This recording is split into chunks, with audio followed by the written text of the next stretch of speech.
AP డిఎస్సికి prepare అయ్యే మిత్రులకు నమస్కారం. టెట్కు మరియు డిఎస్సికి మధ్య సమయం కావాలని కోరుతూ దాఖలైన పిటిషన్ పై ఫైనల్ జడ్జిమెంట్ తేదీని హైకోర్టు అఫీషియల్ వెబ్సైట్ లో పొందుపరచడం జరిగింది. మార్చి 4వ తేదీ సోమవారం మధ్యాహ్నం 2:15 ఫైనల్ జడ్జిమెంట్ ను జడ్జి గారు ప్రకటించడం జరుగుతుంది.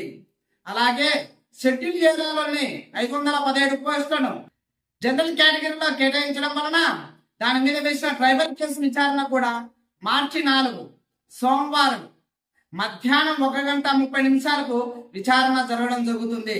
కాబట్టి మిత్రులారా, మీకు డిఎస్సికి సంబంధించిన కోర్టుకు సంబంధించిన ఎటువంటి అప్డేట్ ఉన్నా మీకు వెంటనే తెలియజేస్తున్నాను. కాబట్టి మీరు మీ ప్రిపరేషన్ కొనసాగించండి. అలాగే టెట్కు మరియు డిఎస్సికి సంబంధించిన మరింత సమాచారం కోసం మా ఛానల్ ను సబ్స్క్రైబ్ చేసుకోండి. Thank you. ఈ వీడియో నచ్చితే మీరు లైక్ చేయండి, షేర్ చేయండి.